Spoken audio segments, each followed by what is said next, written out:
Bước đi trong tội lỗi, con chẳng nhận ra là mình sai.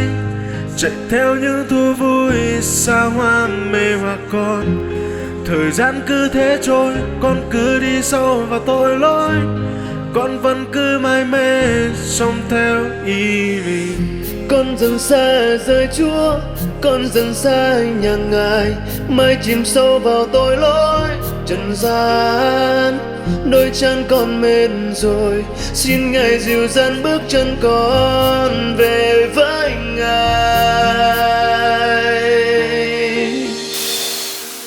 Xin tha thứ những lỗi lầm cho con, xin cho con được quay về với Chúa. Xin Chúa hãy thay đổi cuộc đời con muốn cả cuộc đời này cùng đi theo Chúa.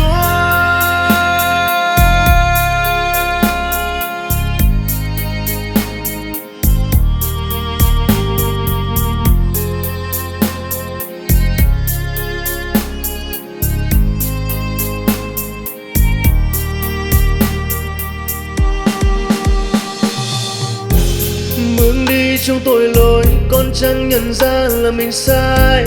Chạy theo những thú vui xa hoa mê hoặc con.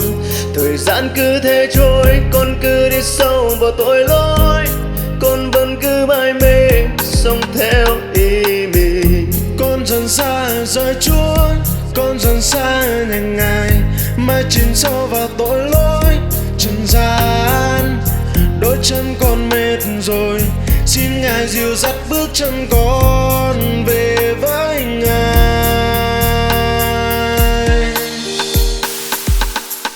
Xin tha thứ những lỗi lầm cho con, xin cho con được quay về với Chúa. Xin Chúa hãy thay đổi cuộc đời con muốn cả cuộc đời này cùng đi. Xin tha thứ những lỗi lầm cho con, xin cho con được quay về với Chúa. Xin Chúa hãy thay đổi cuộc đời con muốn cả cuộc đời này cùng đi